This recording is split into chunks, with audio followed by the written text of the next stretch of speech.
Welcome to Indiana Sports Beat Radio. So for the thousands in attendance and the millions watching around the world.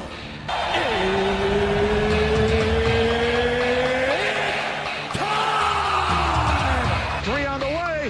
Oh! It went in! It went in!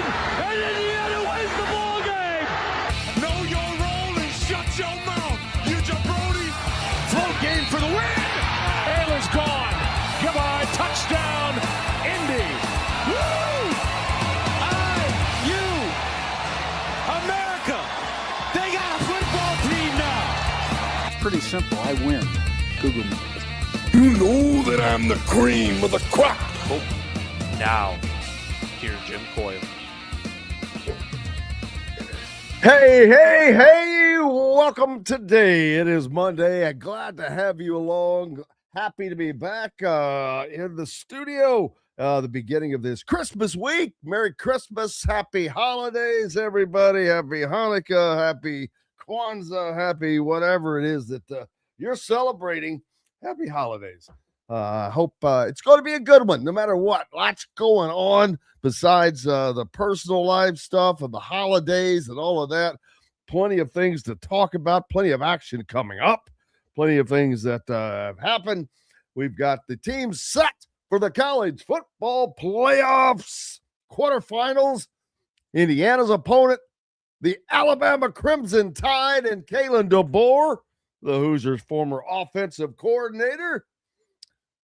Going to be a fun one. Fun week, fun build up to the game, which is a week from this Thursday. So we still got some time before all that cuts loose, but gives us time to talk about it, time to look ahead to this week, Christmas week, don't forget. And again, for all of our peeps in the Bloomington area, Dave & Buster's over by the College Mall. They've got specials for every game, including the Rose Bowl, where they'll have 10 wings for $10, $5 drafts, $5 margaritas. Great place to catch the game with either friends, family, both.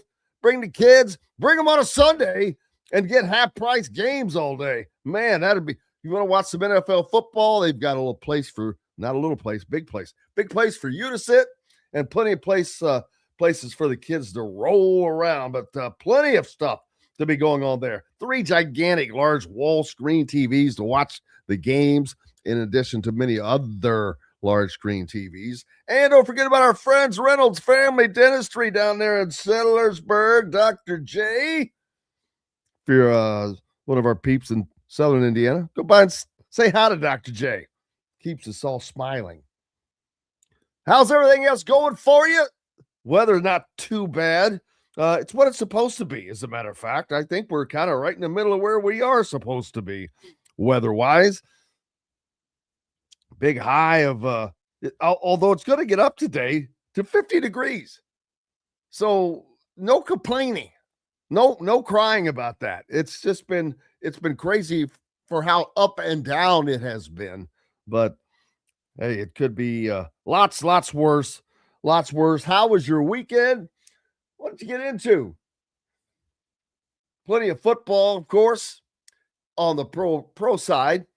And collegiately, it's set. The CFP teams and the argument now will commence. And there's not really an argument. Let's be serious. JMU, Tulane, didn't belong. They don't belong. And not their fault, though. This is how it's set up right now. And how it is set up right now is how it's set up. Notre Dame didn't belong, how it's set up. But you also saw it. I don't know. What it tells me is there aren't 12 teams worthy of winning a national championship. I've said it all year long. There's only like 5 teams that I can see winning the damn national title. Do we really need 12? Well, they're going to have them because you need the games to make the money. But truth be told, there are not 12 teams worthy that could win the damn national championship. Not in football, not at this moment. There aren't 10. And that's unbelievable to say.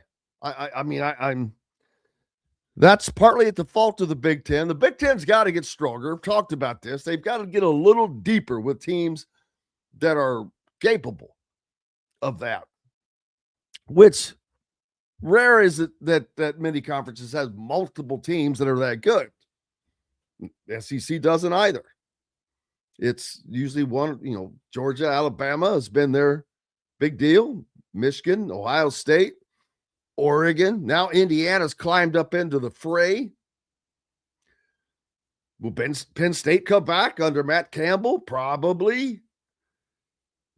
Would, if Kaelon DeBoer happened to lose to Indiana, any chance you see him going to Michigan?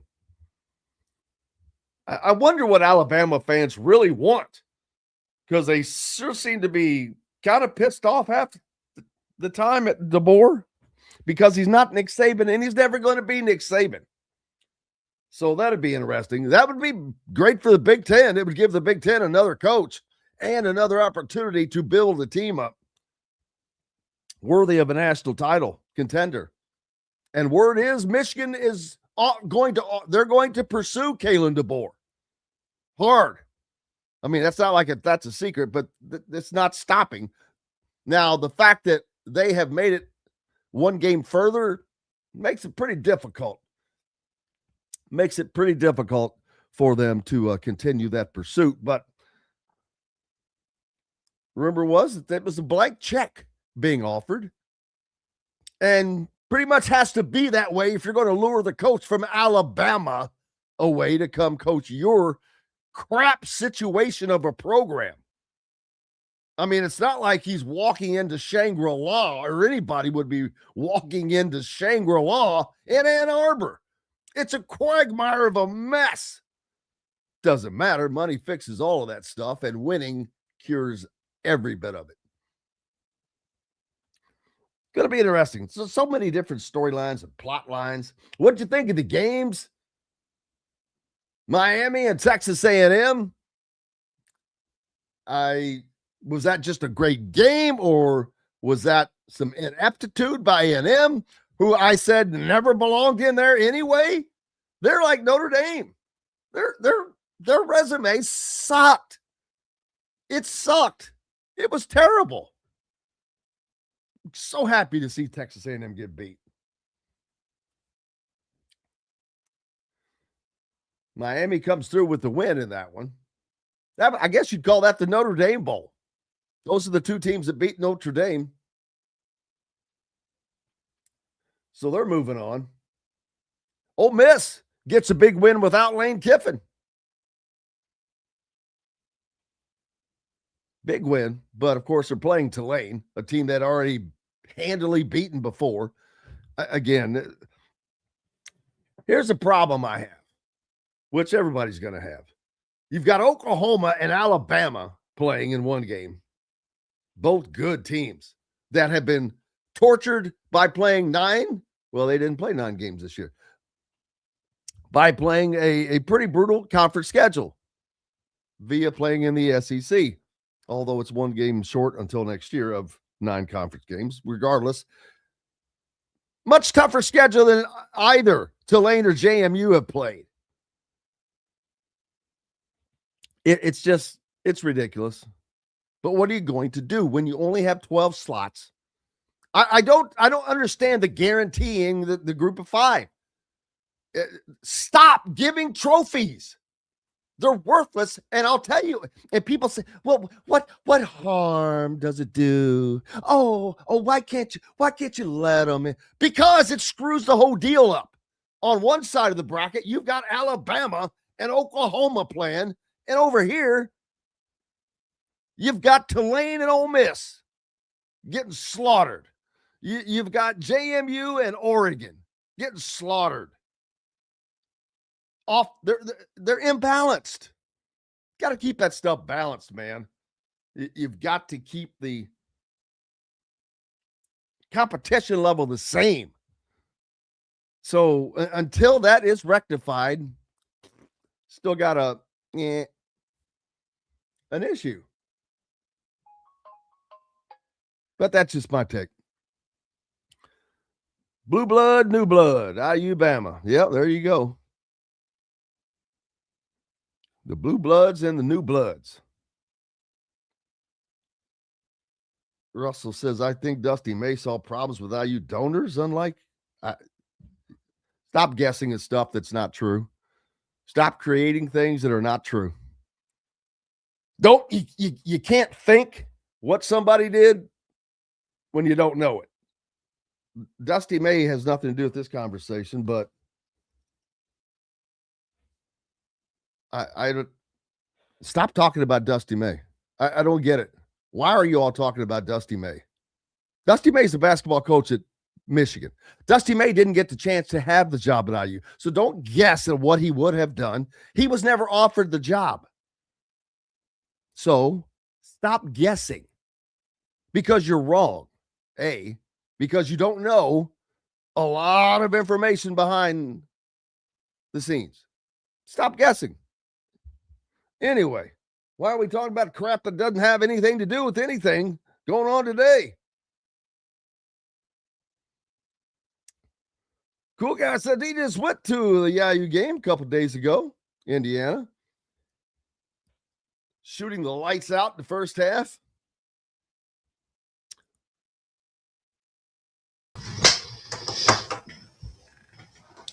Quick break. Don joined just right after 2 minutes. We're back. Thanks for being with us. Indiana Sports Beat Radio. Back right after this. Andy Moore Honda is Bloomington's #1 Honda dealer for a reason. Buy a new Honda and get a 3-month break from car payments. That's right, no payments for 90 days. That includes the all-new, all-electric Honda Prologue. And you get it for just 0.9% financing. Or the 2024 Honda Ridgeline Black Edition or the Honda Accord LX, both for just 1.9% financing.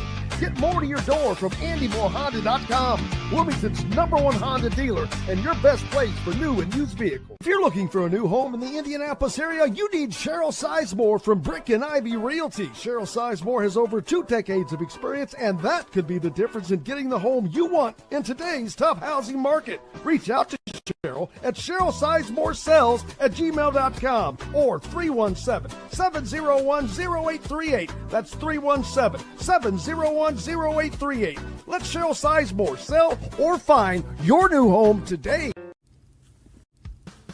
Huddle up, football fans. Tailgate season is here, and nobody gets you ready for game day like Academy Sports and Outdoors. Swing by your local Academy store or shop online at academy.com to find everything you need, from grills to jerseys and more. Be a watch party legend with gear from top brands like Nike and Under Armour, all at unbeatable prices every day. With 8 Academy stores across Indiana, including our Bloomington location, fun can't lose, and neither can you.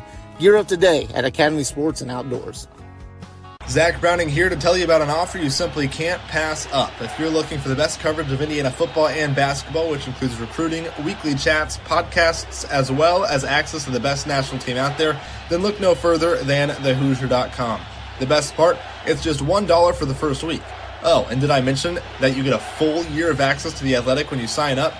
You can't beat the coverage, and you can't beat the deal. So head over to thehoosier.com today and sign up for just $1. It'll be the best decision you ever made.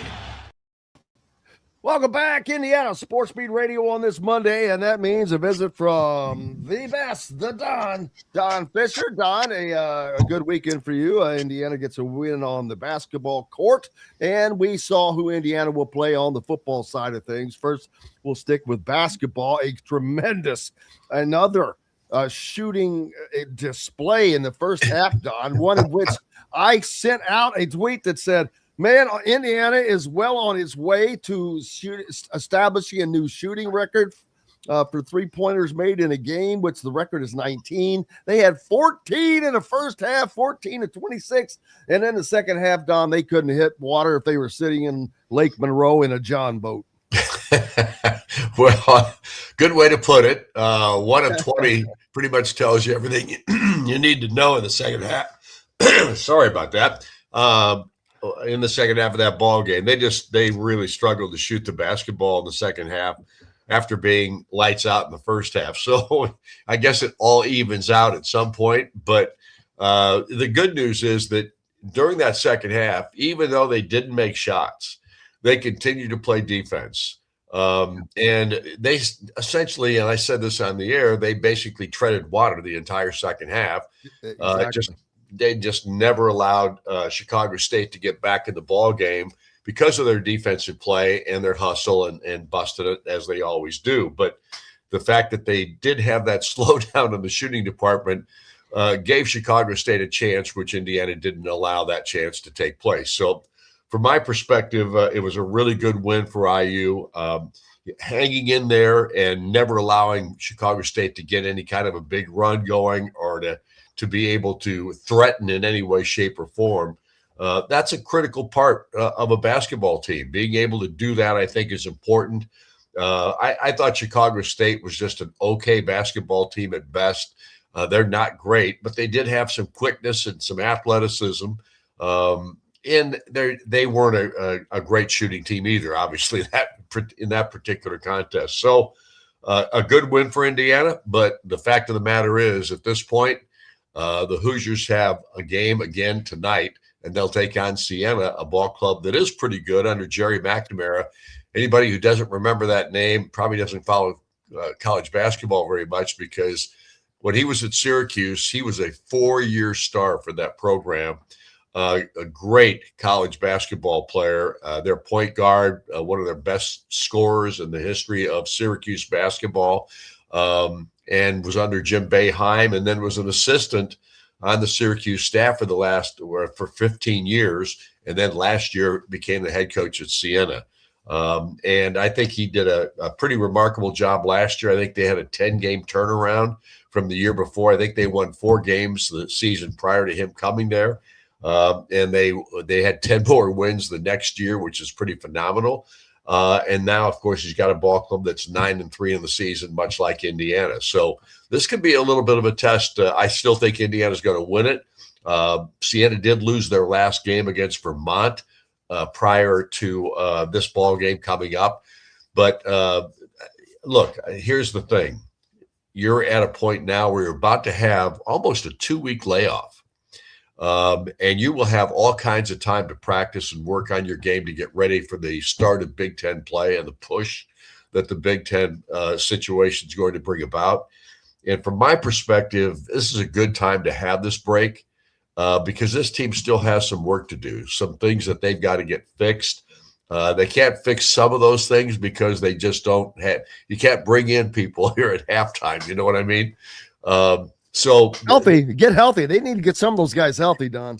Well, two of them obviously have not played. Josh Harris, who would really help them because they need some frontline help there, and he's just not played. And I don't know if he's going to play this year. I mean, at this point, do you burn a redshirt season? That kind of thing. That's the thinking that comes into play. And with NIL and money and all those kinds of things at this juncture, I don't know how that's going to play out. And Darren DeVries will handle it, and there's not much doubt in my mind he'll handle it the right way. But here's the other aspect of it.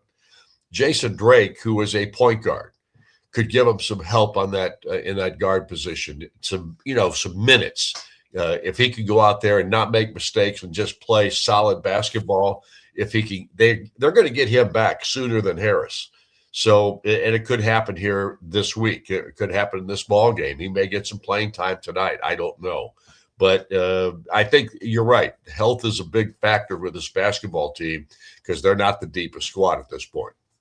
And Ristic is another guy. He's young, so he really needs the time on the court that he's not been able to get because of this injury. Yeah. But we saw some good stuff from him when we've been able to see him, whether it was in Puerto Rico early or what. He's got talent, but he's not been able to get into the injuries have just slowed everything down. So hopefully they can get that going because they've got talent on that team and talent enough that will make this a tournament team. They're just going to have to get it all together from a health standpoint and all of that.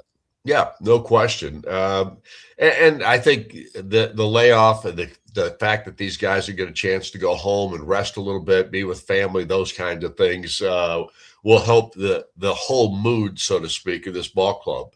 And I like this team a lot. I think that they've got a great camaraderie. I think these guys like one another. And they've got shooters, which we haven't had in Indiana for a long, long time.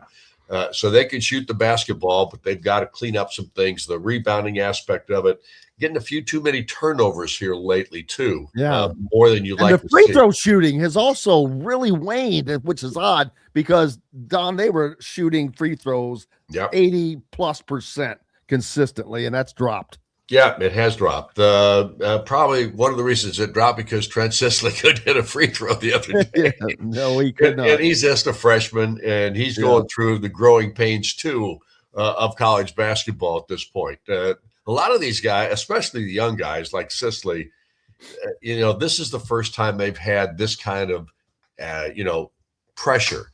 And along with the fact that they're playing a lot of ball games at this early in the season, that kind of thing, this is a little bit different for freshmen. And freshmen have to adjust to that. And, of course, I think Trent is going to be a tremendous talent for Indiana through his entire career. If he stays here, we're always talking about this kind of stuff now because you have to. But there's not much doubt in my mind that he will hang in with Indiana basketball and wants to grow with this program. So anyway, long story short, I like this basketball team. And I think if they can beat Siena tonight, which I think they will, they'll have a nice 2-week break here where they can work on the things that they really need to work on. Yep, and that would give them 10 wins on the season as they head into Big Ten play. So a good spot for them. Football side of things, obviously, another week yet. We'll get to talk one more time before the Rose Bowl between Indiana and now we know it to be Alabama and Kaelon DeBoer, the former offensive coordinator, in addition to Kane Womack, the former defensive coordinator, in addition to Nick Sheridan, the former offensive coordinator, the strength guy. It's just going to be a weird reunion, but oddly, Indiana and Alabama, have they ever played? I don't think so. No, not that I know of. Yeah, never. I haven't looked that up. I guess I should look it up. I think it is, Don. I'm pretty sure they have never played. Kind of odd, though, with all of these homecoming kind of deals, former IU people, but they've never played. And Indiana is the favorite. 6.5 points, depends on where you look, over Alabama. This is not your grandpa's or your dad's or even your older brother's Indiana football team, man. And they're going into the Rose Bowl now. We know who they're going to play. It's going to be an exciting game. It's going to be fun for the Hoosier Nation to be a part of this because I've talked to so many people that have bought their plane tickets or the trips or the packages, those kinds of things that are going to be in Pasadena for this matchup and for the holidays. It's going to be a lot of fun for a lot of Hoosier fans. And, back in 67, the 68 Rose Bowl, when they won they went to Pasadena for the first and only time prior to this. Indiana football, I think, had the greatest, they said, air transfer of people from this state into California that's ever been seen. Plane after plane after plane of Indiana fans went to that game out there in Pasadena. I guess most of those folks probably didn't think it would ever happen again. So at any rate, they're going to. Well, they weren't too wrong, Don. That's true. But it has happened again. And that's what's so exciting about this. And I'm sure that some people who did go to the Rose Bowl in 1968 will be on this trip as well. So it's really got to be cool in that context alone. Dude, Don, the line I saw on they showed on TV, the line to give the towels out. I'm like, are you kidding me? Line just to get these towels, the rally towels for the Rose Bowl was, half of the people are obviously not going, but that's not the point. The point that the people would take the time to come out there to get that towel for that team, for that game. Yeah, man, it's mind-boggling to see this turnaround. And I know that, hell, I've been here to see it from day one, and I still shake my head, and it's crazy, but it's awesome. It could not be any better for Indiana, for all that are involved. And man, now everybody's just got to start thinking national championship, Don. Yep. Don, you will have called the last national champion. If Indiana can get it done, the last national champion basketball and football teams? That's true. If it happens, and it's still a big if, but there's no question it would be something. Well, I'll put that in the back burner right now. I don't want to talk about it. I might jinx it in some way. Trust me, Don does not talk about anything that's going to happen past tomorrow. Believe you me, people.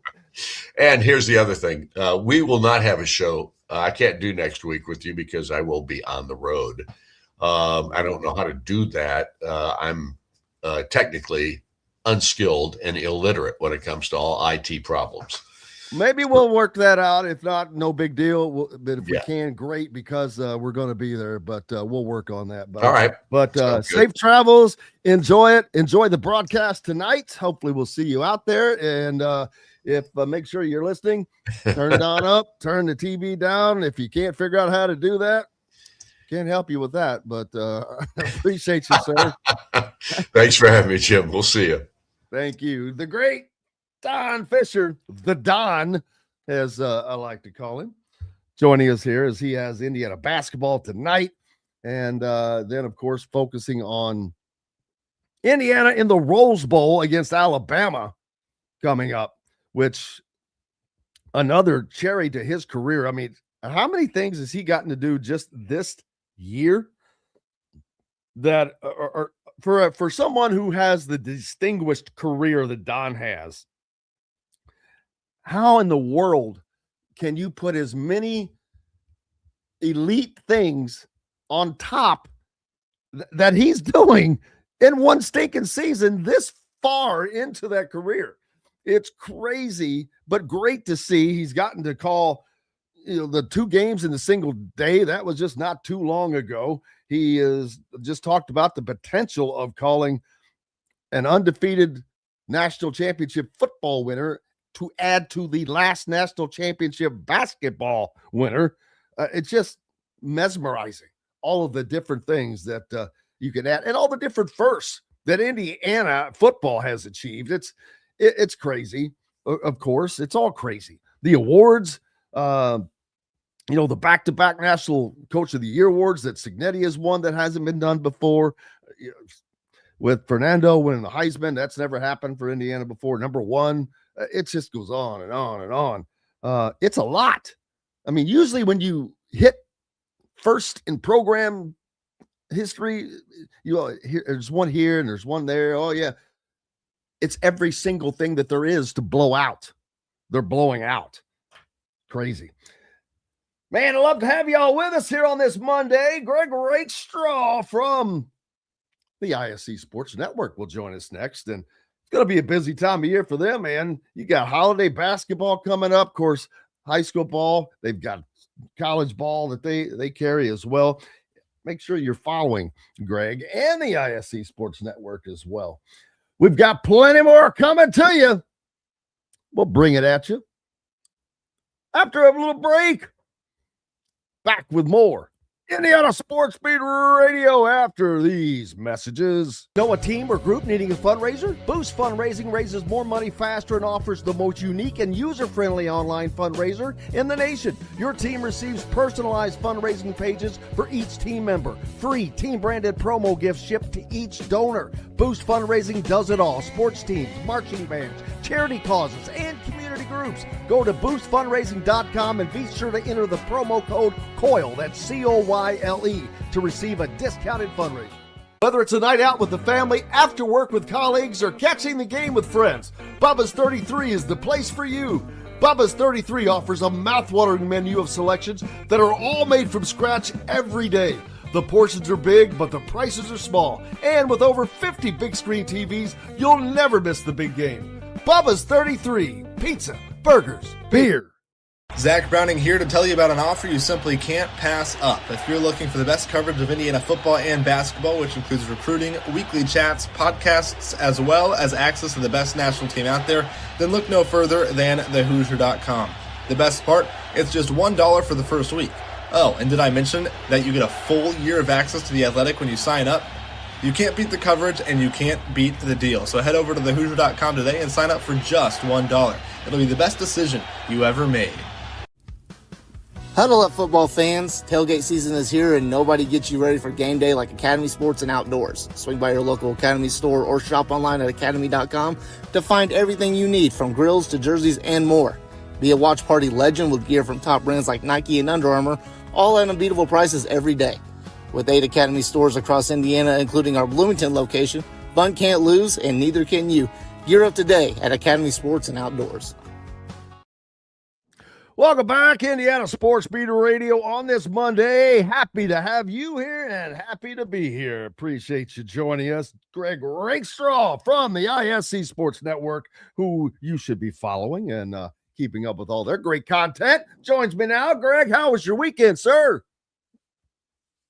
My weekend actually had a little more downtime than usual because the Colts are playing on Monday night. So a rare day off for me yesterday. So, of course, now I'm in the wilds of either Hancock or Henry County on my way to Newcastle for the first of back-to-back days of the Hall of Fame Classic.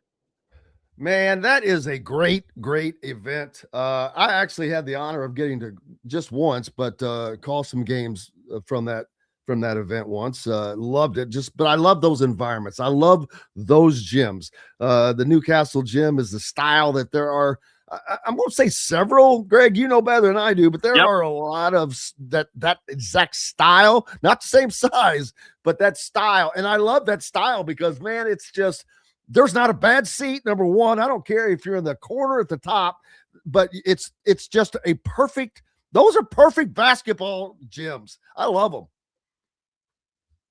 So what you're referring to is the sunken-in gym. A lot of those were built in the 50s or 60s. Newcastle is the largest of those. Probably next in size would be the Spartan Bowl in Connorsville.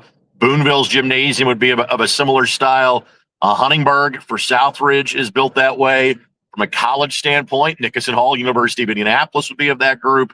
From Southern Indiana, West Washington and Eastern are both built of a similar style. So there's probably about 15 to 20 of those that are still in use. But again, Newcastle's is by far the largest. I hated our gym at Floyd. It was just your old standard ass big old box with those rollout bleachers, which I understand they made the common sense move of, hey, we've got more floor space this way and they can practice. I get it. It's just not as cool, man. They built a whole other damn gym to practice in with 2 other complete floors in it. So they got all the gym space. I always wish that could have been bigger. Plus, it's not the biggest. Floyd's is like now down to 3,500. But oh well, there's so many great ones and a lot of hoops coming up this weekend, man, that you're going to get to call. Correct. So this is the first time that I can recall that this event has taken place before Christmas, just because of the way the days kind of fall. So the girls' event is today. I'll do the morning session. Then that Colts Monday Night Football game gets in the way. So Kelsey Casper will call the evening games. Then I am back tomorrow morning and tomorrow evening for the boys' games. Girls' teams are Norwell, Plainfield, Evansville Central, Warsaw. Boys' teams are Crown Point, Mount Vernon, Silver Creek, and Northview. You can watch all 8 games for free. ISCSportsNetwork.com, IHSAATV.org. The 2 boys' games tomorrow night can be seen on TV in the Indianapolis area on MyNDTV 23. Did y'all hear that? For free, people. So what the hell are you doing? You've got not much else to do anyway, waiting for Christmas. So check out some good games. And usually a lot of good games actually get played at this time in some of these. And you get to see who's what, who's doing what, who's coming, who's not quite there.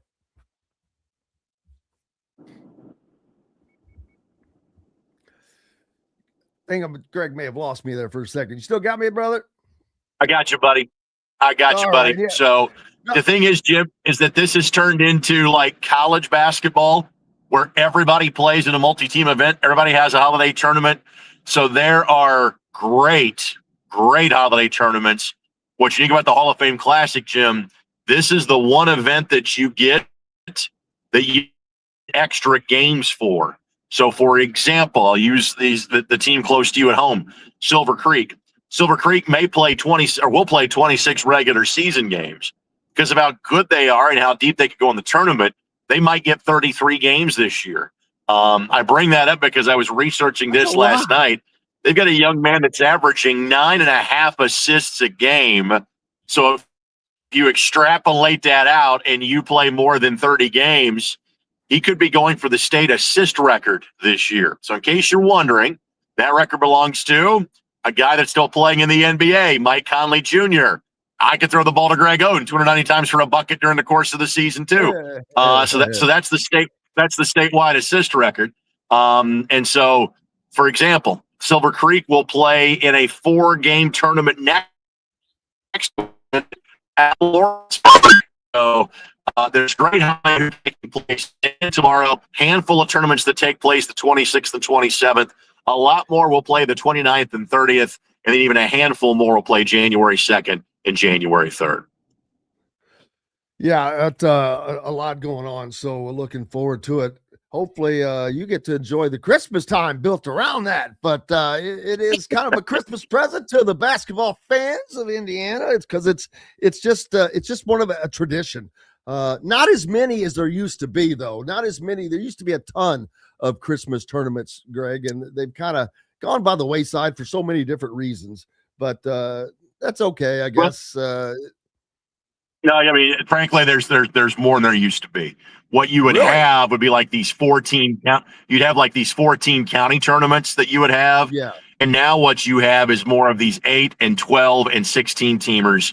Then what you get into in January is where you have county tournaments, like the Marion County tournament.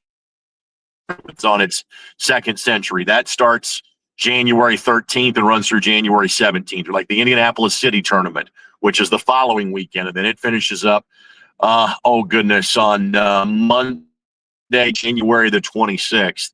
Some of these smaller conferences still have conference tournaments they will play at the end of January. Kind of the latest county tournament that I know of, the 4 teams in Putnam County don't play their county tournament until February the 12th and February the 13th. But it is rare that a team, and there's over 400 IHSA member schools now, it is very rare that somebody doesn't play in some form of tournament over the 2-week Christmas holiday window.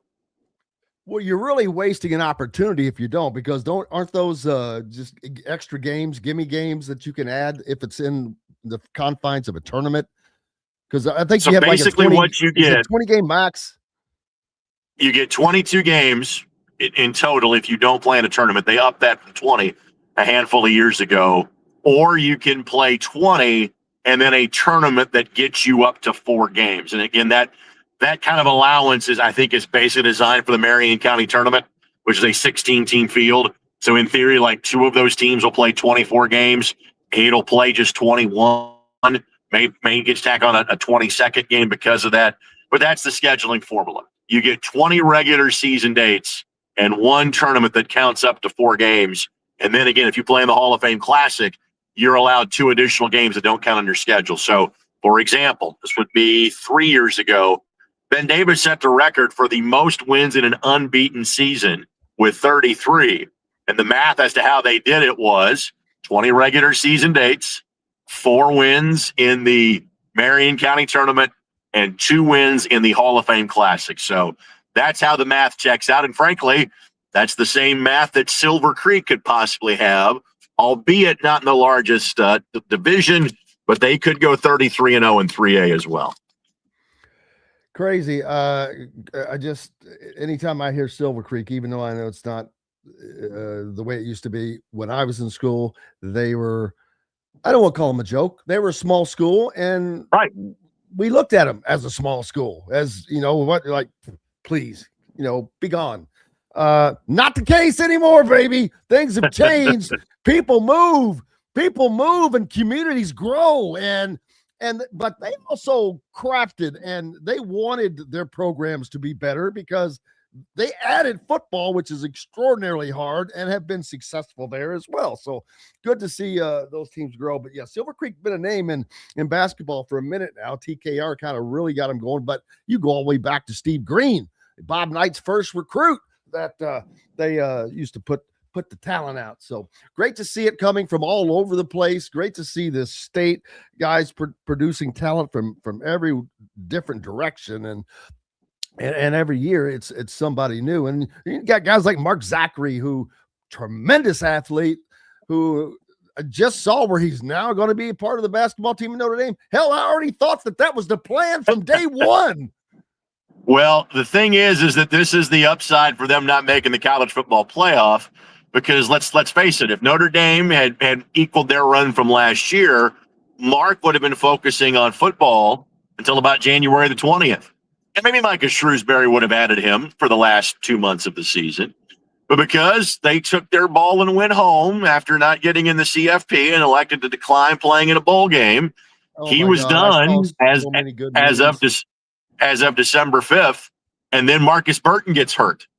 And so there's about 5 dudes on campuses across the country that aren't playing college basketball that are as good as Mark Zachary is. And so it was a find. But again, Jim, to give you an idea of how that affects Notre Dame, they got beat by Purdue-Fort Wayne yesterday. Purdue-Fort Wayne's a good team in the Horizon League. I'll see them a couple of times during the course of the season. But again, without Marcus Burton, that has a very negative effect on what ND season is going to look like. Yeah, and I look at Notre Dame basketball as they're in a bad position, because I cannot imagine much NIL focus being paid towards Notre Dame basketball. For coach daggone it, Shrews. It's got to be difficult for him. He's coaching the second fiddle sport. Maybe not even the second fiddle. I think football's the first and second chair on the fiddle up in that Notre Dame band. You're not hurting for resources at Notre Dame. I would say that you could probably count on one hand the Power Four. And again, you have to separate the Big East. The Big East becomes a different animal because, only UConn has, major college football. Villanova plays to a high level at the FCS. But football is the first string everywhere. And there is no better example of that now than the Indiana Hoosiers. And so, yeah, you're always going to be second fiddle to basketball, but it's in some degree a pretty level playing field because, again, everybody is dealing with a similar story because football is going to get such a large portion of the pie compared to men's basketball, because even as IU folks, Scott Dolson, Don Fischer, et cetera, will tell you, there is nothing like football success, even in a place that's a tradition. There's nothing like football success to electrify a donor base and alumni base, and we're experiencing that right now. Yeah, on the 60 Minutes piece that covered Indiana football not a week or so ago, I saw Scott Dolson with a great line. He was talking about, the rise of the program, but said, yeah, if we'd have known that winning successfully was going to bring success like this, we'd have tried this a long time ago. But the running joke that made the Facebook rounds in the last couple of weeks, Jim, was basically, now that you can pay the players, Indiana's successful, which means that for the last 150 years, Indiana was the one honest program in college football. They were the one that weren't paying players under the table. Yes. But there is some humor to this in other directions, because these teams that used to dominate, that I'm not going to say were already paying players, but were already paying players. As a matter of fact, my favorite former coach right now, Ed Orgeron. Oh, yeah, man, we used to pay him back then. We had to pay him through the back door. Now we can pay him through the front door. It ain't no big deal. He's telling it all like it is all the time. And I'm like going, see, the SEC doesn't want these stories out, but every one of those damn SEC teams were cheating their asses off. But everybody knew that, but it's been kind of ignored. Well, there's a reason why there's been a leveling of the playing field, people. Right. Because the playing field has been leveled. Correct. And it's at least at the Power Four conference level. Amongst those 60-ish schools that play college football, now there is, much less of a difference. And the ultimate example is that the Heisman Trophy winner went to Indiana and the runner-up played at Vanderbilt. To get to that is the best example anybody can give in terms of now where you can have success. The flip side of that is what you obviously see when schools like Tulane and James Madison qualify for the playoff and don't have a snowball's chance of winning that game. So there is an equaling from 1 through 60, but obviously from 1 through 130 something that currently play FBS football, there is a major divide, and I don't think that's getting changed anytime soon, if ever, at this point. Yeah, you bring up the point about the Heisman. First and second, Indiana, Vanderbilt. Right. Third and fourth, Notre Dame, Ohio State. Nice. Good to see. What's up next for you, brother? Just busy with football and basketball, and then you talked about Christmas. I do get a 4-day break, Wednesday through Saturday, at least from a play-by-play standpoint, and then I'll be busy again Sunday, Monday, Tuesday, another break for the holidays, and then it's finally into January where things actually slow down a little bit for me. But I will be either at the largest and finest high school field house in the world or Lucas Oil Stadium. Those are pretty much my residences over the next couple of days. Yeah, Colts, not much to talk about there. We've got just a minute or so left, but Old Man Rivers, hey, you got to be impressed with the effort against was it Seattle? Damn it, I almost forgot Seattle that damn near won that game, man. Correct, and again, there's two things that both can be true. All right, the first one is for a dude at 44 to get up off the couch, so to speak, and have a week of practice. He was phenomenal considering the circumstances. But there's also, is that really good enough to be an NFL starting quarterback? And that's a fair conversation to have as well. The other thing that I would throw out there is this, because obviously the Colts have started to kind of go downhill a bit when we got to November. Injuries have obviously made a big effect on this team as well. And I haven't had time to fully research this, but I can tell you just from living it, this is the toughest finishing stretch I have ever seen an Indianapolis Colts team have. And at some point, I'll actually go and do the research on this. There is a chance that the Colts' last six games of the season could be all against teams that finish with 11 wins, 12 wins or more, because it's concentrated on 4 teams. It's Jacksonville, it's Houston, it's Seattle, it's San Francisco. And again, in my 25 to 30 years of covering this football team, they have never had a finishing kick as tough as they have had. So are the Colts playing as well as they were in September and October? Absolutely not. But do they also get dealt maybe a bad hand from a scheduling standpoint? It is as brutal a finishing kick as I have seen. In other words, this is my way of saying, I don't think the Colts are playing that bad of football. They're playing some really good teams. And unfortunately, they're coming up just kind of like last week, just a little bit short. Just a bit outside. Yeah. Oh well. But I wish you a Merry Christmas. And you and your family, and enjoy the time off. The weather doesn't look like it's going to be too terribly bad. It's been hard to tell what it was going to be like, because it has been so extreme. We've had extreme cold. We've had 6-8 inches of snow here in the Bloomington area. Nothing out there now. Rain, going to be 50s today. Oh my God. Greg, it's going to be 60 freaking 4 on Friday. Are you going to play golf on Christmas Day, Jim? Is that what you're going to do? No, it's going to rain on top of that. But no, I wish I had too busy. That's the only day I don't have to do stuff.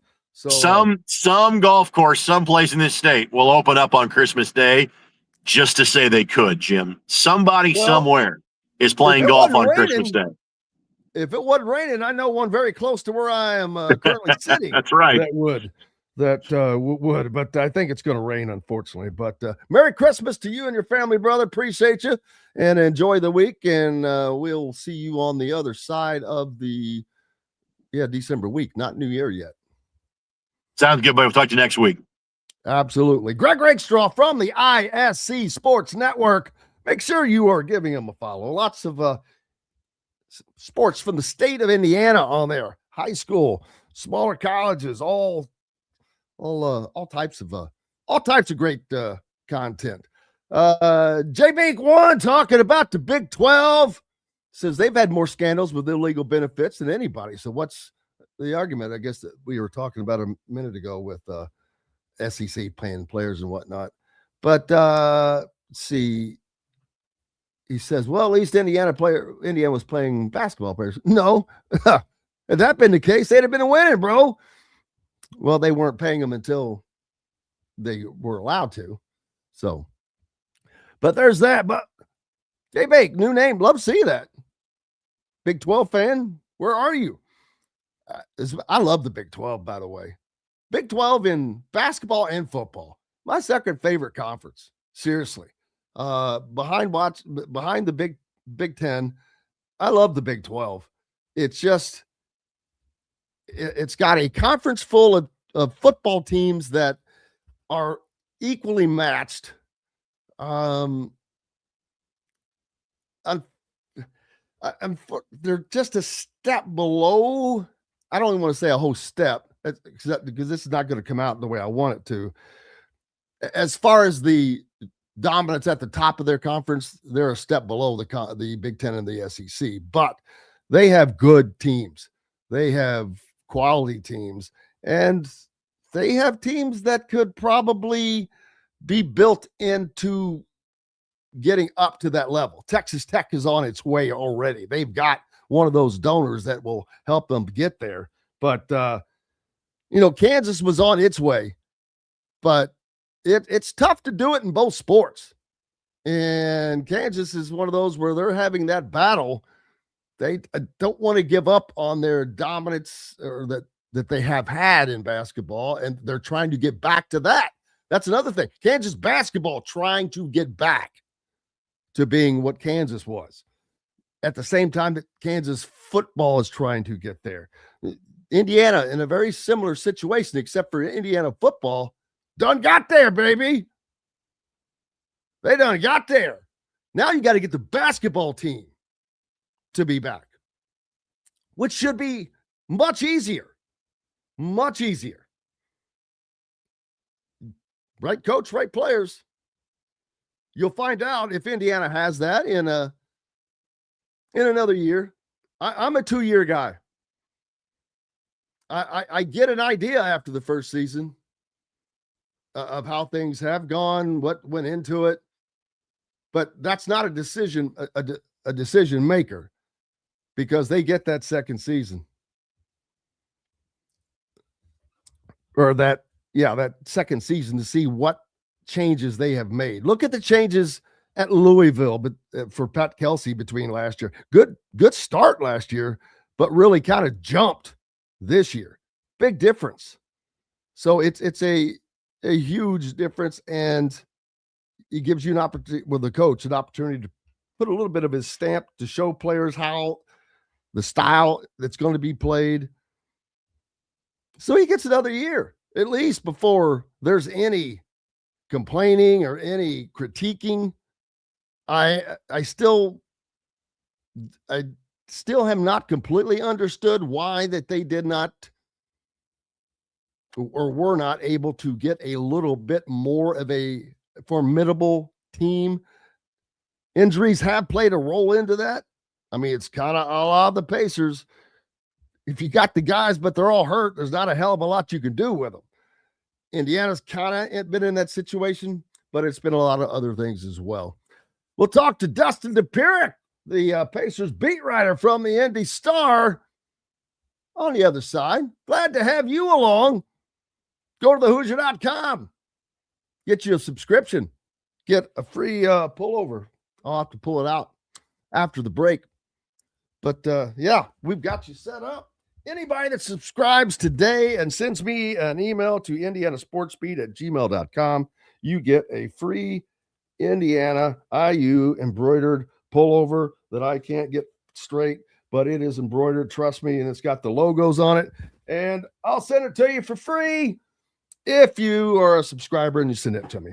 Dustin Dopirak up next. We're back with more Indiana Sports Beat Radio right after these messages. If you're looking for a new home in the Indianapolis area, you need Cheryl Sizemore from Brick and Ivy Realty. Cheryl Sizemore has over 2 decades of experience, and that could be the difference in getting the home you want in today's tough housing market. Reach out to Cheryl at CherylSizemore@gmail.com or 317-701-0838. That's 317-701-0838. Let Cheryl Sizemore sell or find your new home today. When it comes to apparel and promotions, Freethink has you covered, literally, whether it's 24 or 200 shirts for sports leagues, businesses, or groups. Freethink Apparel and Promotions can also create your very own merchandising store. Freethink Apparel and Promotions did it for Indiana Sports Beat Radio, and they can do it for you. Whether it's screen printing, embroidery, digital printing, promotional products, vehicle wraps, or anything else under the promotional line. See what Freethink Apparel and Promotions can do for you at freethinkapparel.com. Huddle up, football fans. Tailgate season is here, and nobody gets you ready for game day like Academy Sports and Outdoors. Swing by your local Academy store or shop online at academy.com to find everything you need, from grills to jerseys and more. Be a watch party legend with gear from top brands like Nike and Under Armour, all at unbeatable prices every day. With 8 Academy stores across Indiana, including our Bloomington location, fun can't lose, and neither can you. Gear up today at Academy Sports and Outdoors.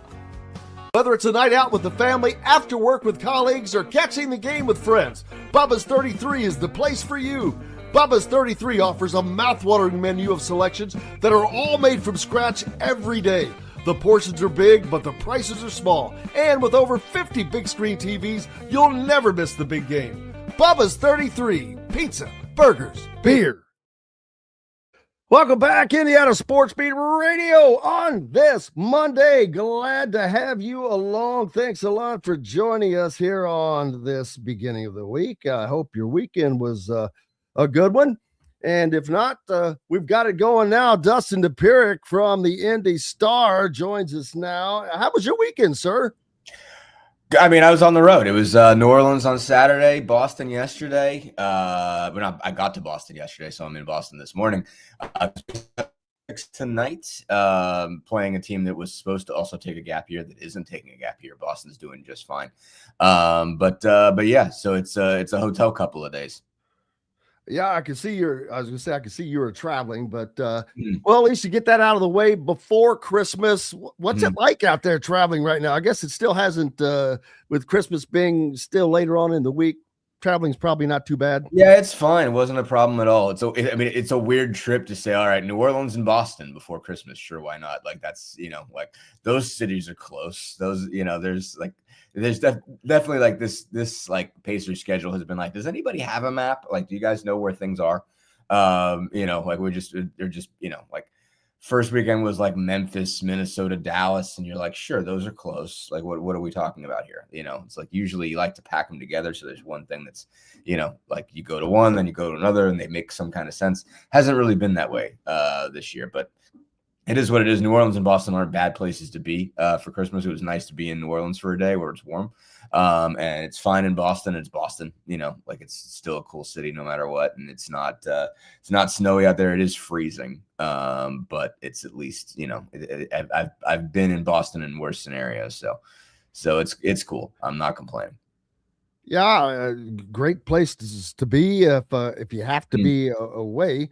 We're 2 minutes in and you haven't done the your cousin from Boston thing, and I'm shocked. I really thought, what are we doing here? Like, it's so your go-to. I would have won money on. I would have lost money. I was sure. I didn't. So many dumb things are in my head, Dustin. There's so much stupid stuff in my head that sometimes the stupidity moves other stupidity out of the way. But I love that your cousin from Boston. You had to do it. I don't even know. Yeah.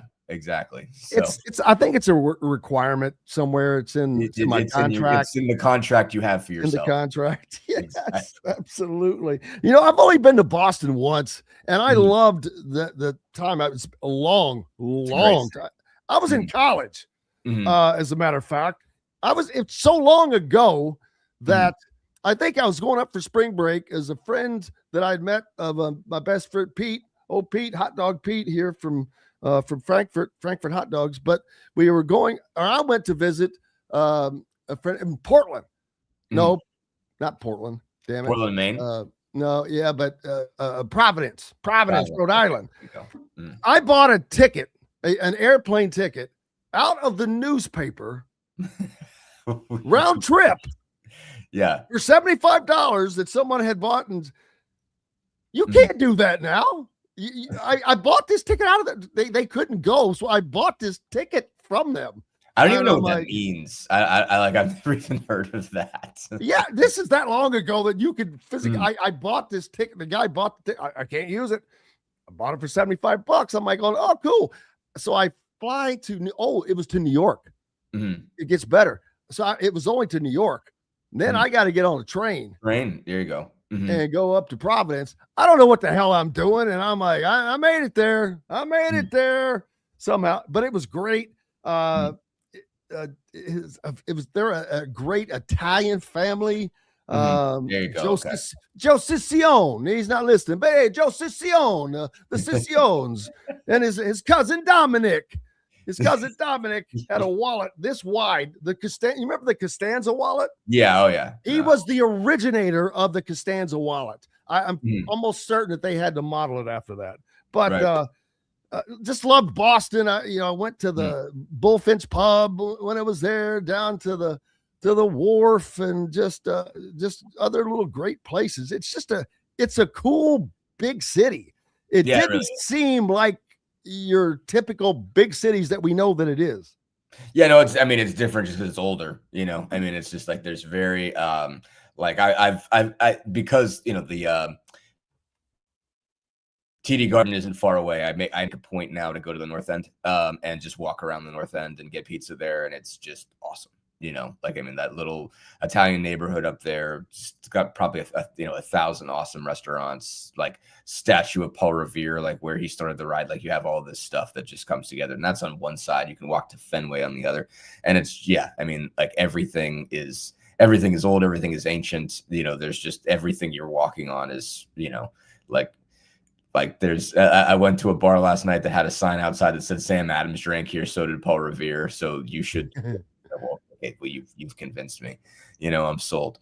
And it's stuff like that, that's Boston, and it's everything is, it's like, one of the birthplaces, like one of the places where America starts is Boston. And so like that stuff is just super awesome. Yeah. And TD Garden, one of the places that I wish I would have gotten to go was the old Boston Garden. The old Boston Garden. I can see it right now in my mind of being inside of there with cigarette smoke billowing through the rafters back in the old days. I mean, crazy what these guys would do. I mean, they get done. Larry Bird, they're in there drinking beer. I mean, it's crazy. If you get to some of these old pictures, the old Indiana Pacer pictures, they're in there. What's his name's in there smoking? Maybe this is at halftime. Slick Letter's in there, got him a cigarette in one hand and maybe a beer in the other. But that's the good old stuff, man. It's hilarious. It's a horrible idea. Like they absolutely were in worse shape. I'm gonna go out here and run my ass off now, but in between, I'm gonna smoke a half a pack and you're just like, what? Like, so somebody thought that was okay? like what? I mean, right now it may it might help. It might help the Pacers right now. It wouldn't. That would not make things better. Well, I'm not saying enough. For the future, I'm thinking about for the kids. This is for the kids. Yeah, sure, for the kids. If you it's guys all for the kids, the pack, you'd be better off. It's all They're for doing the kids. Just fine, losing enough games on their own without smoking any cigarettes or drinking any beers. They're losing. They if they're not tanking, and I'm not going to throw that out there because it's a very odd, it's a very loaded situation. But people are like, well, they should just tank. They're doing just fine by not tanking, as far as I can tell. They are trying to win and still losing. And so that's, if you're all about the draft pick, then that is working just fine. I think the term ethical tank has been put out there. And I think this has been so far as I can tell, an ethical tank. Because I don't think it's a good idea for them to lose many games. I think they're losing more games than they should. I don't think it's a good idea. There's a, if you're saying, okay, well, they've got to get a top 5 pick out of this, and that's probably where they are. They're probably at the point where there's nothing they can do to get back into, the hole is getting too big for them to get back into play-in position. But they still need to win some games just to not, this is getting hard. I mean, you can tell it's getting exhausting and all on guys that you're going to need, that basically when they, when everybody comes back, like they're going to have to be in a good mental place. I do think this is too much, this level. If they win 6 out of every 28, so they're end up with like 18 wins, that's going to be pretty rough. That's going to be hard. So I think they can win a few more games than this. It's hard. It's hard for in a lot of ways, but it's hard mentally on a team, and a team that has to come back, which next year, which it's a lot easier to expected to win. Back. Yeah, they're going to be expected to win, and it is going to be. So now rough. You've got a lot of pressure on you after having this miserable season. They're going to go by a bunch of pressure. They're going to be expected. Certain people are going to expect them to go to the finals, and that's going to be hard because for like, and I think you're seeing. Even in the guys that have come back that they have on the team from Achilles tendon tears, that they're still, like your leg is fine, but like your body takes a while to be all the way back. Like Tyrese Halliburton might not be Tyrese Halliburton next year. And it's not because the leg isn't ready. Like it's going to be, it typically takes you a while to get back on the floor and get to be yourself again, like that still takes a while. So you're not going to see like magical throwing up, like buzzer beating threes Tyrese Halliburton in November of next year. Like it's going to take a while and it might not happen next season. And so it's going to be a very tough deal where there's going to be an expectation, but there's going to be just all this defeat that a lot of these guys have suffered. But they're going to be expected to get tie back and get whatever draft pick they get and suddenly be right there. And it will not be that easy, And so, and I think this stuff makes it harder. Like if you start losing that winning muscle memory, like I think it's going to be harder. I really do. So we'll see. Obviously, that's a long way off. And if like if things go the way that I feel like what you would guess right now, if you had like if I had to put money on something happening, I would say like okay, that they'll probably trade Mathurin at the deadline, try to get a center. And you build back up there, and then you end up having to get one of those guys like a DeBonso or, a Darren Peterson, get one of those wings. There's great Italian food in Boston. It really is. But you know what's something no one ever says? No one ever says great Irish food anywhere. And I say that because I'm Irish. I think Irish food is pretty, I think I got some. Same way as British food. It's fine. It's fine. I think I've got some being made in the crock pot right now, which is nothing but one of those gigantic roasts or whatever. Sure, yeah. Turns into a stew after you do it so long. But I think that's the Irish food just because we're a bunch of poor people. We didn't have anything but potatoes and whatever meat they could steal. I'm sure. That's what you got. So, Pollock, similar circumstances. Am I caught up? A little bit. That's okay. We got your back. Van says lots of mob influence in Providence. Isn't that the Patriarch family or the what? The Patriarcha family. Patriarcha family. I don't know. I don't know the specific, but like certainly it's discussed extensively in Providence is always mentioned.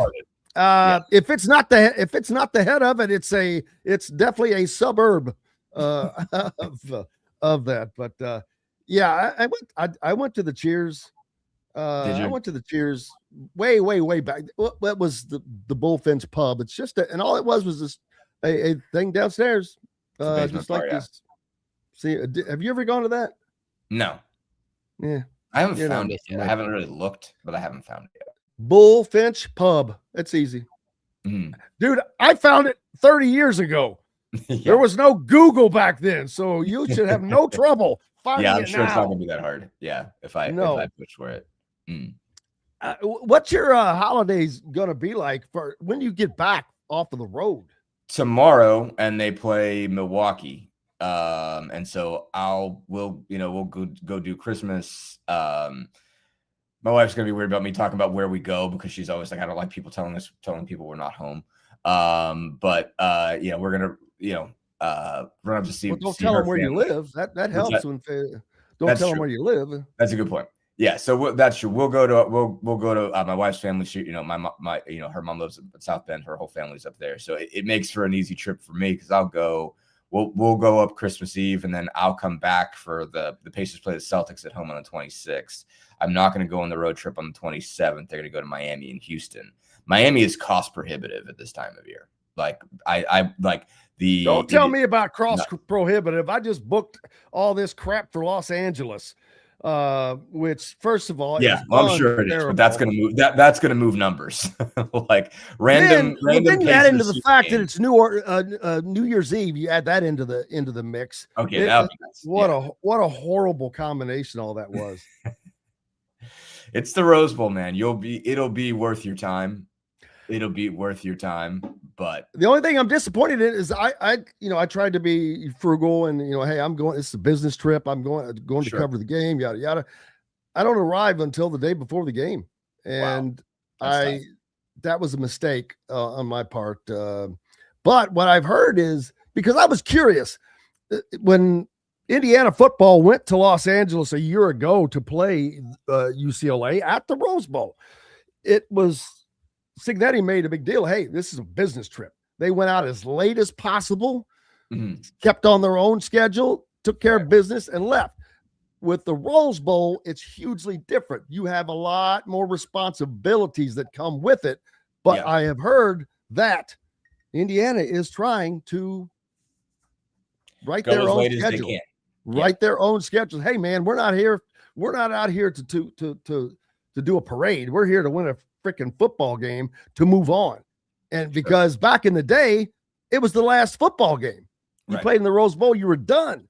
Now this is just the entree or the appetizer before the entree. So they want to move on. And I understand. No, I'm sure it's not easy. I mean, like the thing that's been the issue, I think, about people have are not married to the idea of these bowl games. I mean, like I as far as like the fan base is concerned, I'm sure the teams are concerned, like everybody that has been making a whole lot of money off of this for the last 100 years or whatever, doesn't want this to change, wants it to still be the same environment, the same process, the same everything for these bowl games, because I mean, you have, like it's community events, it's a dinner, it's a this, it's a that, like it's a whole week that they're used to this.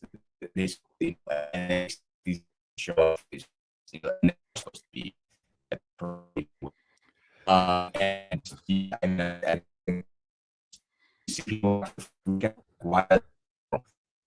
he's having a little trouble there. We'll see if we can get him cleared back up, and he'll rejoin us and get a cleaner signal from the moon there. I forgot where he said he was. He's on the road today covering the Pacers, and we'll get him back on. And actually, we need to take a break anyway, so let's go ahead and do that. We'll have Dustin when we come back on the other side. Plenty more to talk about as the college football playoffs are set. Christmas around the corner. Much, much more. You're listening to Indiana Sports Beat Radio. Jim Coyle with you as always. Back with more on the other side right after these messages. The ISC Sports Network is your home for sports content across the Hoosier State. Find us live on TV and streaming or archived on our website and our app.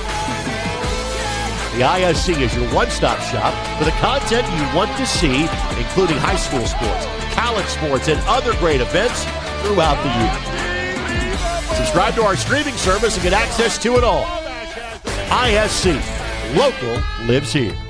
Know a team or group needing a fundraiser? Boost Fundraising raises more money faster and offers the most unique and user-friendly online fundraiser in the nation. Your team receives personalized fundraising pages for each team member. Free team-branded promo gifts shipped to each donor. Boost Fundraising does it all. Sports teams, marching bands, charity causes, and community groups. Go to boostfundraising.com and be sure to enter the promo code COYLE, that's COYLE, to receive a discounted fundraiser. If you're looking for a new home in the Indianapolis area, you need Cheryl Sizemore from Brick and Ivy Realty. Cheryl Sizemore has over 2 decades of experience, and that could be the difference in getting the home you want in today's tough housing market. Reach out to Cheryl at CherylSizemore@gmail.com or 317-701-0838. That's 317-701-0838. Let Cheryl Sizemore sell or find your new home today. When it comes to apparel and promotions, Freethink has you covered, literally, whether it's 24 or 200 shirts for sports leagues, businesses, or groups. Freethink Apparel and Promotions can also create your very own merchandising store. Freethink Apparel and Promotions did it for Indiana Sports Beat Radio, and they can do it for you. Whether it's screen printing, embroidery, digital printing, promotional products, vehicle wraps, or anything else under the promotional line. See what Freethink Apparel and Promotions can do for you at freethinkapparel.com. Welcome back, Indiana Sports Beat Radio on this Monday. Glad to have you along. Jim Coyle with you as always. Dustin Dopirak from the Indy Star with us as well, trying to keep you warm on this mild winter day. It's not going to be bad. It's going to get up to the 50s, and we're going to have temperatures kind of like that throughout the Christmas week, which is crazy. But hey, I'd rather have that than temperatures in the 30s or even 20s. So Michigan State set to hire Nick Sheridan as its offensive coordinator. Dustin Dopirak rejoining us from the Indy Star. Wi-Fi's having a great moment in what you can't control. Out of town, it's hard to control, man. Hey, Nick Sheridan, Indiana's former offensive coordinator, current co-offensive coordinator at Alabama, but that's a ceremonial title, I'll call it, because he used to be the OC, and that was only because when Kaelon DeBoer left Washington to go to Alabama, Ryan Grubb went to the Seahawks to take the Seahawks OC job. It was his OC then, and didn't work out or whatever. So he was able to get him back at Alabama, and now he's the co-OC, but you don't hear anyone mention any name other than Ryan Grubb when they're talking about the Alabama offense, not Nick Sheridan's. I didn't know if he was still there. I was wondering, but so he's heading to Michigan State to be the new OC there. Good for him. He's a Michigan. Wasn't he originally? I think he started his career at Michigan. Yeah. Yeah, he was. He was one of the Rich Rodriguez quarterbacks, if I remember correctly. Yeah. Surprising. Well, Michigan doesn't have their stuff settled yet, and that's another thing. I keep seeing how they're going to make this serious run at Kaelon DeBoer, and like blank check, which it would have to be a blank check. How the hell else are you going to get the head coach of Alabama to walk away? Now, honestly, I think it's a better fit, to be honest with you. I think it is a better fit. It would be better for the Big Ten. It would give the Big Ten yet another team to look out for. So it's going to be weird to see how this happens. I am not putting this out of the realm of possibility, although the timeline is so screwed up, Dustin, because the transfer portal opens in a week from there's the first on Friday. Was that a week from this Friday? A week from this Friday, the portal opens, but the game will have just now. Yeah, they want to play timing.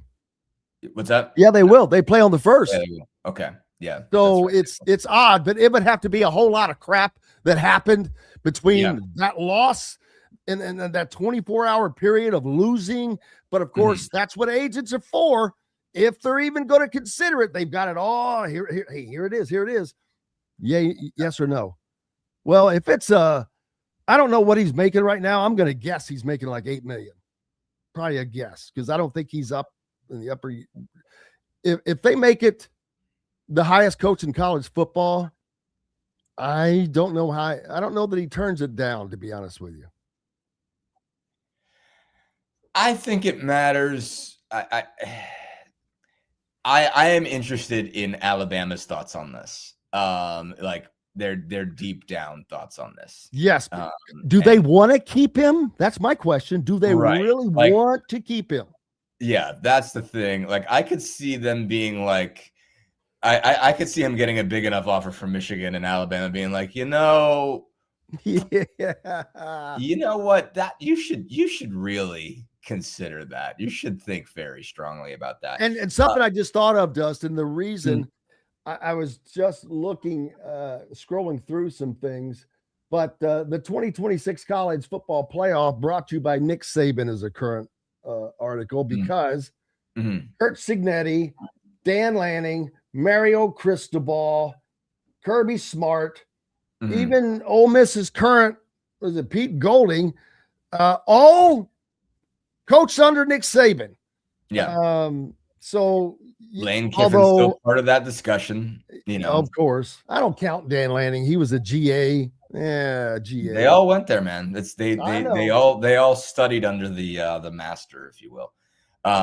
Yeah, no, I mean, I think that he's just not the cultural fit matters down there. Like, being Southern just matters. Like, I don't know how to describe it as players, to why. Even interacting with players. Yeah, everything, the interacting with players, recruiting, interacting with fans, everything, just like having like that Southern edge to you just matters. I don't like, because they sniff it out. I mean, like, it's, like the word, I feel like it goes back to the word carpetbagger. I mean, they just do not like tend to, it's like, if you win, they'll love you no matter what, but you better win. Like, and winning cures everything. And Alabama, like, even making the playoff and getting beat in the quarters is not winning like they expect winning. Like, when Alabama right now means national championships, like, that's winning, like going, I mean, I'm trying to think of like Bill Guthridge type stuff at North Carolina, like, doesn't cut it. You know what I mean? Like, they're used to Saban, and they want Saban. They want 4 out of every 6 years you're winning the title, or 3 out of every 5 or whatever. Like, that's what they want. And so it's like, if you're not Southern, they'll take it if you're that good, but they would like you to be Southern. They would like you to connect easily in that kind of culture. And doesn't seem natural for Kaelon. I mean, obviously, well, it's not. He's from South Dakota. Yeah, he's from South Dakota. He's not even. Yeah, it is not easy. I mean, look, man, I was Pennsylvania guy living down there for 2 years. Like, you can tell the difference. Period. Oh, dude, and that's as far north as he might as well be from Canada, eh? More or less. Yeah, but it's not only that; it's different. His personality is so different than Nick Saban's. Kaelon DeBoer is a super. First of all, he's just as competitive. That's what people don't understand. Just because you don't outwardly act like you're pissed off doesn't mean you're not competitive. I mean, some people like me, that's, you can tell when you're like, but then there's other guys that are they're seething inside. He's one of those guys. Nick Saban wasn't. You knew when Nick Saban was not happy. You knew it. I mean, whether you were an assistant coach, a player, an official, didn't matter. Oh, he had that aura about him, and that's what they're accustomed to, and that's what I think that they want, and I get that because it's players. Yeah. Certain players respond to certain things, certain ways, certain types of coaching. Yeah, I mean, everybody. Like, I think there is a feel like you if you're a fan, like, you want the coach to be as mad as you are whenever you're mad.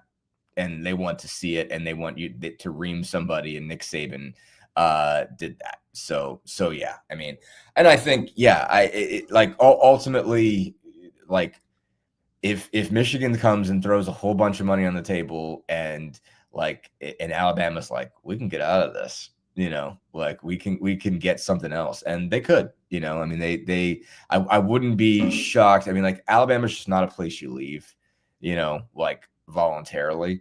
Alabama would have to be able to say or be able to make it pretty clear that, like, we weren't mad about this, and like, and they had a target already, and I don't know who that would be, is the thing. That's the reason that it's hard, is that, Alabama would be in a place where they have to make a move quickly. but they would have to have a target. They would have to have somebody they wanted. It'd be hilarious if they went and got Kiffin. They won't. I don't see that happening, but that would be hilarious. And like that would be a very Alabama move.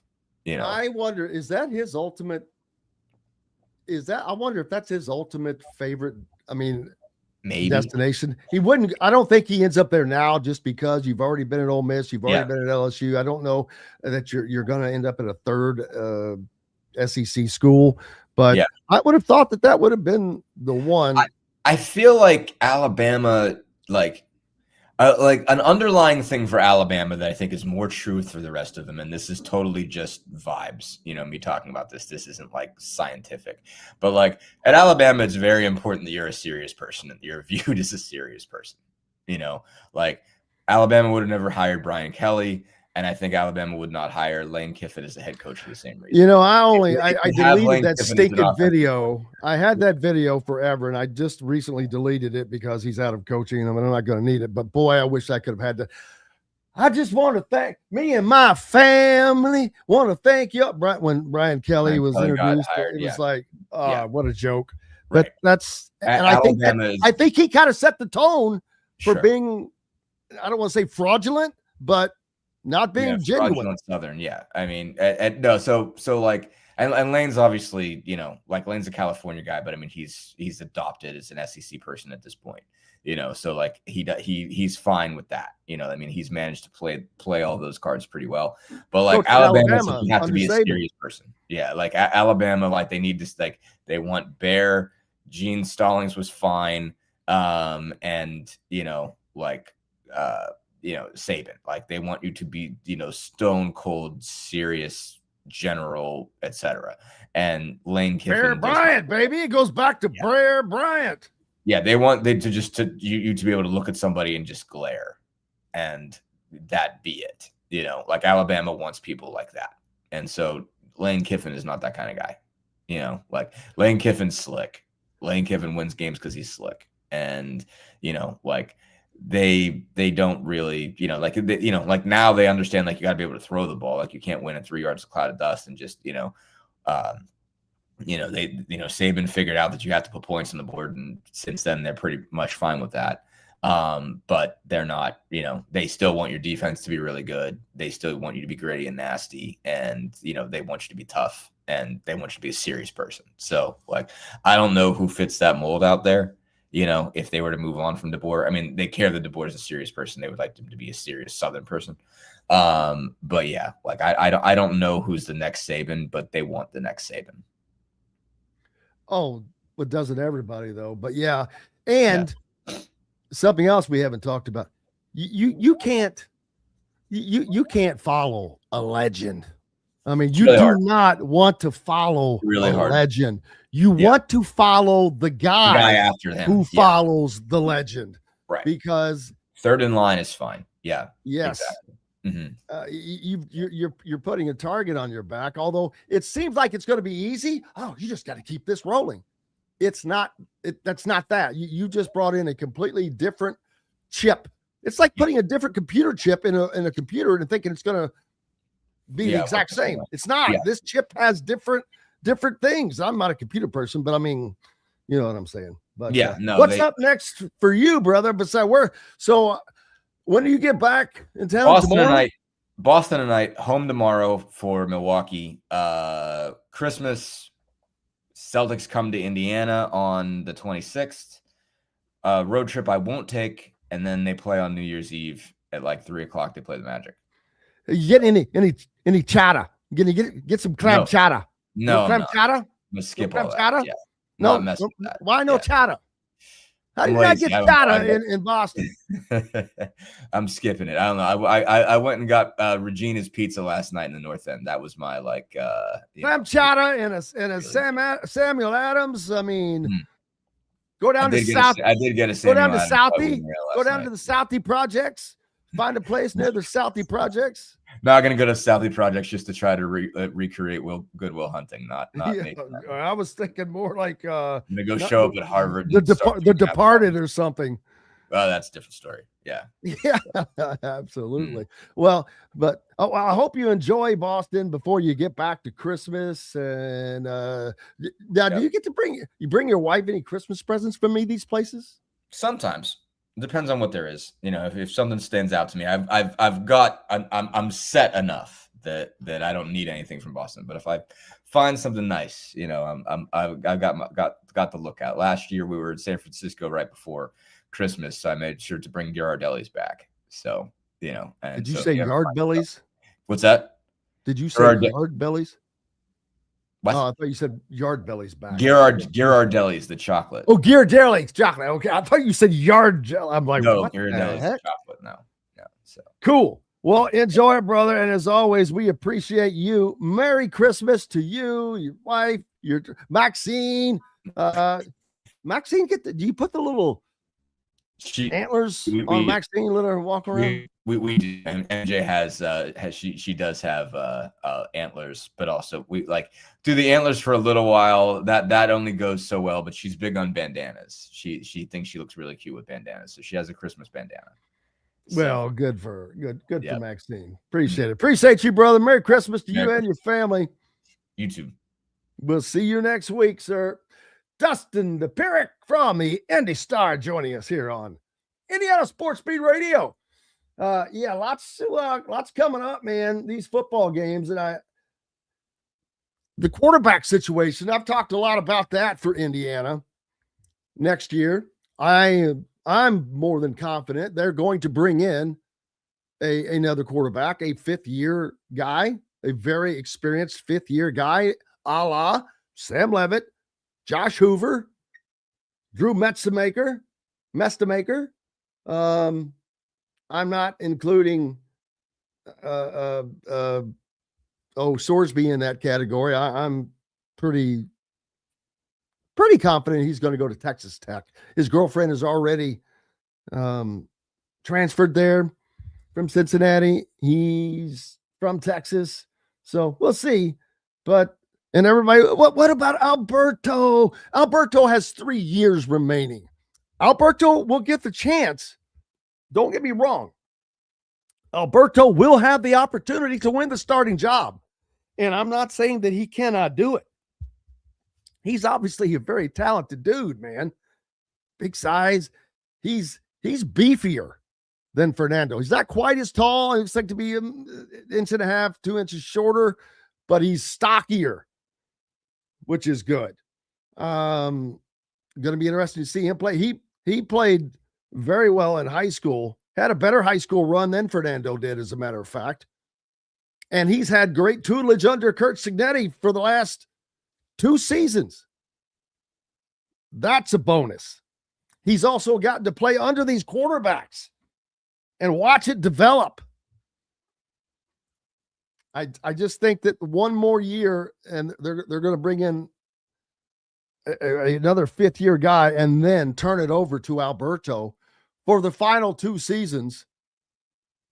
And then that would give Indiana the same quarterback in back-to-back seasons, unless he has a killer junior year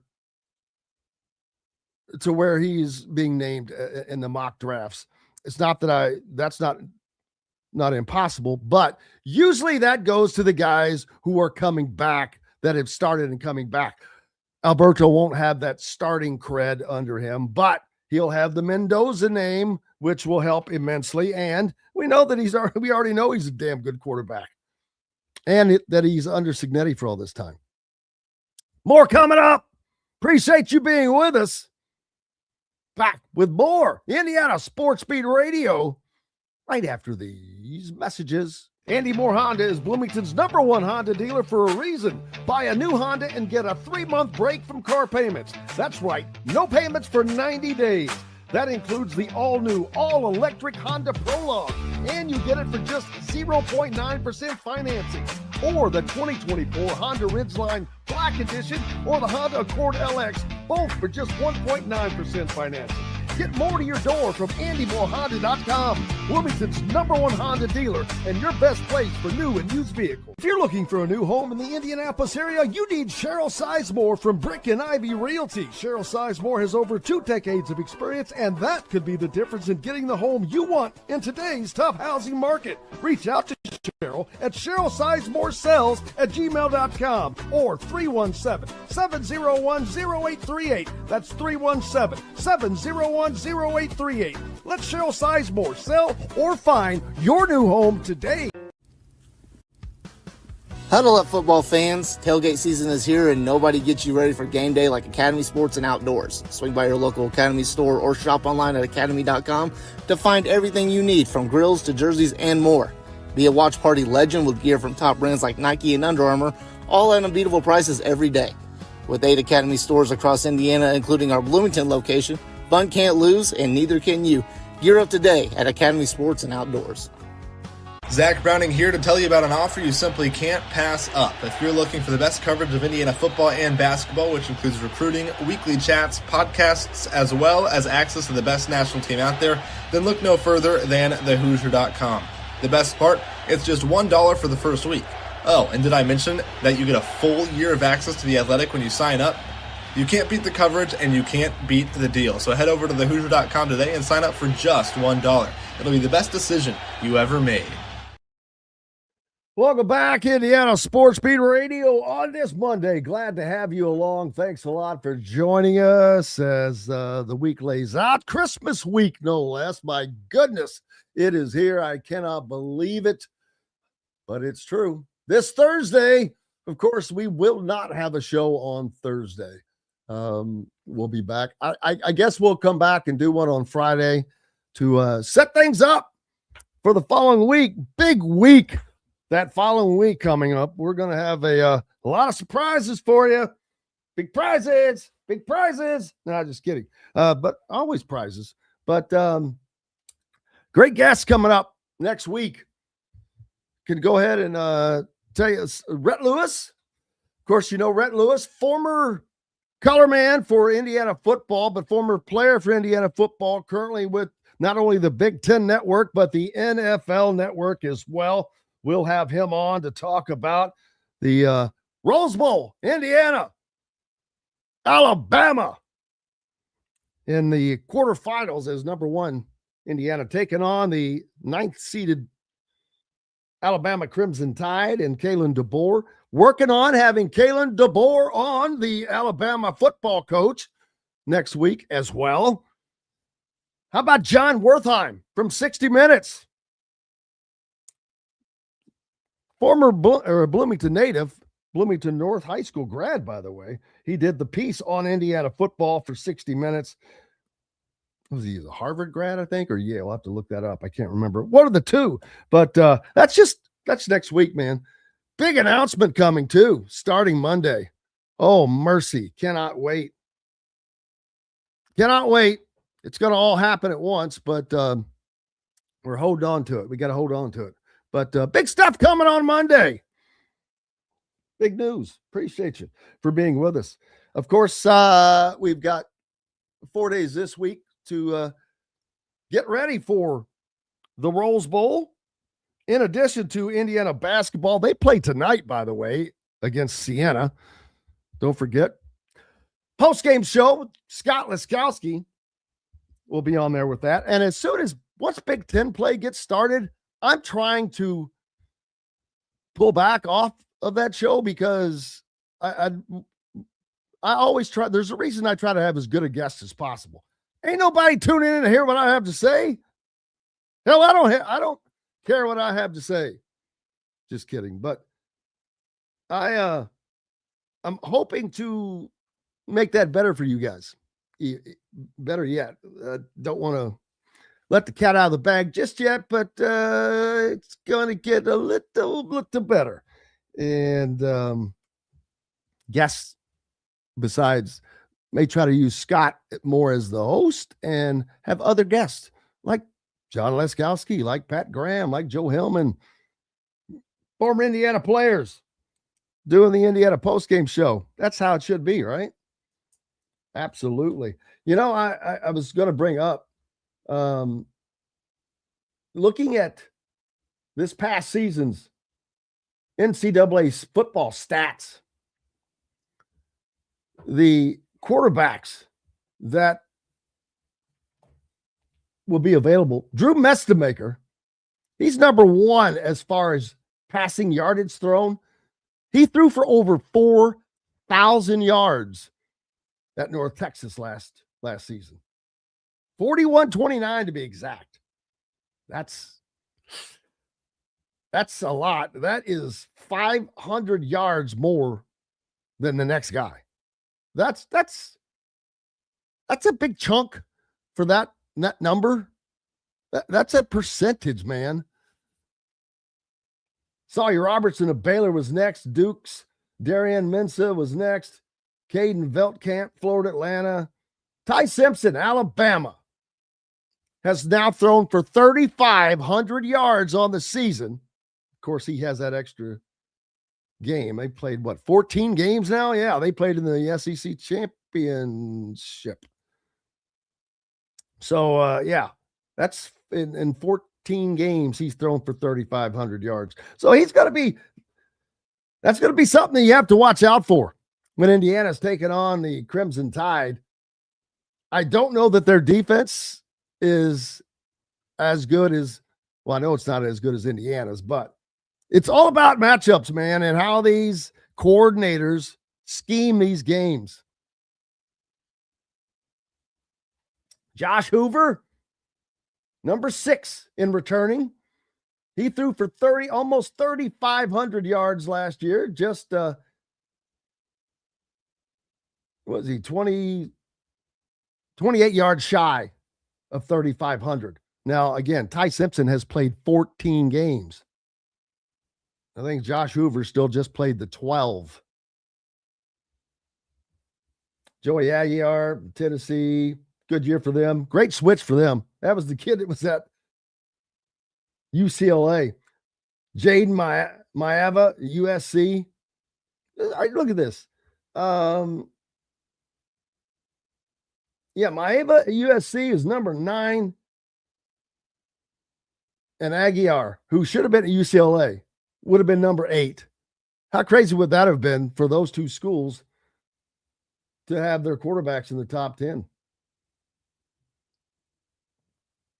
North Texas ended up being the highest scoring offensive team in the country at 44.8. Indiana ended up number 3 at 42 points. Texas Tech is 42.5. Notre Dame, Utah, Tennessee, South Florida, blah, blah, blah, blah. Oregon looked good in their game, but of course they're playing James Madison. Hey, you got to give it to James Madison, though. They put up over 400 yards of offense in that game. I'm looking over here at the scoring defense, top 10. Ohio State still number 1, Indiana number 2, but their differences are less. It's like 1.5 points difference between Ohio State and Indiana. Well, there's also other differences that make that, to me, reversed. Indiana still has the best defense. Texas Tech, number 3. Miami, number 6, who will get to play again. Iowa, number 7. They're great. If Iowa had an offense, they'd be in the CFP. They don't. Their offense stinks. Georgia and Oregon, 9 and 10. So 1, 2, 3, 4, 5, 6, 7. 7 out of the top 10 scoring defenses. 7 out of the top 10 are in the CFP. That's pretty telling. Keep on going a little bit more. Alabama's number 13. It's about defense, people. You got to have offense, no doubt. But you got to have defense. You have to have both. To win a national championship, you have to be as solid on both sides of the ball as possible. That's why Ohio State and Indiana are considered the 2 favorites. They're at the top or near the top on both sides. Texas Tech is up there, but I just don't know about them as much as on the offensive side. They've got a solid, but and defensively, they haven't played the offenses that these other teams have played. Oh yeah, I know, Bill. Congratulations, Justin. Good for him. Tell him I said, hey, my old producer. It's good for him. Yeah, fine ball. David says fine ball will be leaving the country. Yeah, I doubt it. Very, very good possibility, though, that the Big Ten lands 3 out of the 4 Final Four teams in this college football playoffs. I mean, the toughest game, I don't know, it might be Indiana and Alabama. For the second year in a row, did the number 1 seed end up with the toughest quarterfinal game? Who has the toughest quarterfinal game in your thoughts? Now, as a fan, I'm sure you're going to look at it as Indiana does, but it's a good question. Who? And these are the games that we should be having, though. See, there shouldn't have been any of this. JMU, and again, I'm sorry, but JMU and Tulane, no, you can't have that and then have this. You can't have Alabama and Oklahoma battling like they did and then have those gimme games. Those are gimme games. All you did was move a team along. And I'm not sure. And it kind of, to me, it screws up the whole process. But it is what it is. You can't change that this year. I bet you, I'll bet you $1 to a donut. This system is changed next year. You will not see the G5 teams, not in a 12-team playoff. I cannot imagine them allowing the G5 teams in the 12-team playoff anymore. And I get it. But then what is this going to turn into? Well, we got to put Notre Dame in because they're Notre Dame. Oh, God. Well, they might. Well, there's nothing they can do, but exactly. What the hell is Notre Dame going to do? They don't have a ball to take home and go play somewhere else. So love the memes I saw. Play like a chump today. Take your ball and go home today. Didn't get our way and going to go home. Yeah, that just aggravated me to no end. That showed zero class. Zero class. Don't get our way, so we're going to go home. Okay, well, screw you. Why would I have Marcus Freeman coming on? The games that are coming up, of course, Ohio State taking on Miami. That is on Wednesday, New Year's Eve, 7:30 Eastern time. I will probably miss that game. I think I'm going to be in the freaking air flying to Los Angeles. Damn it. Then, of course, on New Year's Day, in the Orange Bowl, Texas Tech taking on Oregon. Whew, that's a good game. I got Oregon in that. Rose Bowl, number 1 Indiana, number 9 Alabama at 4 p.m. Eastern time, 1 p.m. on the coast, and then the nightcap, Ole Miss and Georgia. Got a lot coming on. We got lots more coming up this week. Cannot wait. Happy week. It's Christmas. Glad to have you along. Looking forward to much, much more and a fun week. Go out and have yourselves a great day. Until tomorrow, I'm Jim Coyle. I will see you on the radio. Thanks for listening to Indiana Sports Beat Radio. Be sure to subscribe to our YouTube page for more clips and team coverage of Indiana basketball, football, and more. You can also find full episodes and tons of other content on thehoosier.com. We'll see you next time for another edition of Indiana Sports Beat Radio.